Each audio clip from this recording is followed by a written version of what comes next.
Sauté. Dans ce séchoir, Mirenchou a fait sa production au ministère pendant 3 mois. On prend le fromage et on perce le fromage comme ça. En fait, on fait comme une carotte. Et là, déjà, je sens. C'est pas bon. Tu sens un peu de tout, les herbes qu'elles ont pu manger, le lait aussi, un petit peu, mais bon, il commence à s'éloigner le goût du lait, là. C'est plus des parfums un peu d'automne. Au Pays Basque, l'osso irati se déguste tout au long de la journée, mais surtout au moment du goûter. Pour les enfants de Mirenchou, avec le pain, pas de pâte à tartiner, mais de la confiture de cerise, accompagnée d'une tranche de fromage. Nous, on marie le fromage avec la confiture de cerise. Quand la cerise, c'était... C'est la cerise qu'on a mangé le plus. Et ça se marie très très bien. J'aime bien aussi la cerise tout seul, mais la cerise tout seul, c'est trop super. Et le rentre dans le rentre. C'est trop salé.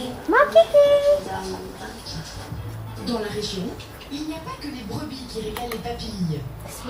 Il y a aussi le cochon. Eric, fils de charcutier, en a fait sa spécialité. Son produit phare, le jambon Courbayeur, plus prestigieux que celui de Bayonne. Sa particularité, on a fini dans une pièce qui laisse entrer le vent. Trop tard. En hiver, on a ce qu'on appelle de grosses réchauffements climatiques. Donc c'est le vent du sud qui souffle et qui va venir chauffer un petit peu comme ça le jambon. Et 15 jours après, il va faire froid. Et après, il va pleuvoir, donc il va y avoir de l'humidité. Et tous ces chocs thermiques vont faire qu'on va éliminer. Mais ce jambon, gustativement, il sera totalement différent de ce que vous allez pouvoir trouver ailleurs.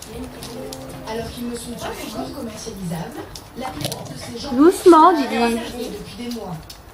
Didi, Sur ces doucement. ardoises sont inscrits les noms des heureux propriétaires. Didi. Eric fournit les plus grands restaurants et même le panier de l'Élysée. Il en reste encore quelques zones quand même pour les gens qui viennent en vacances au Pays Basque.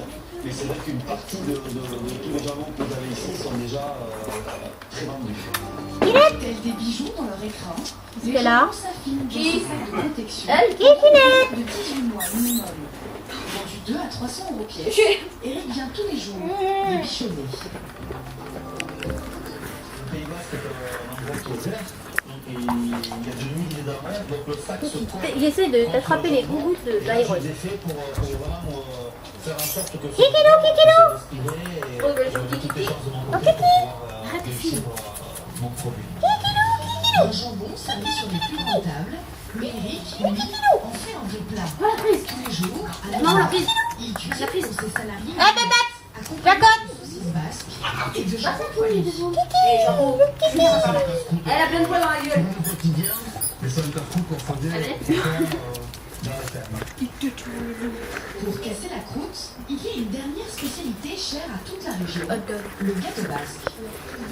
Alexandre est un pâtissier membre d'une association qui défend Va où le noir? traditionnel. Il a couru dans la pièce. C'est bon, il y a la grille. Un peu d'histoire.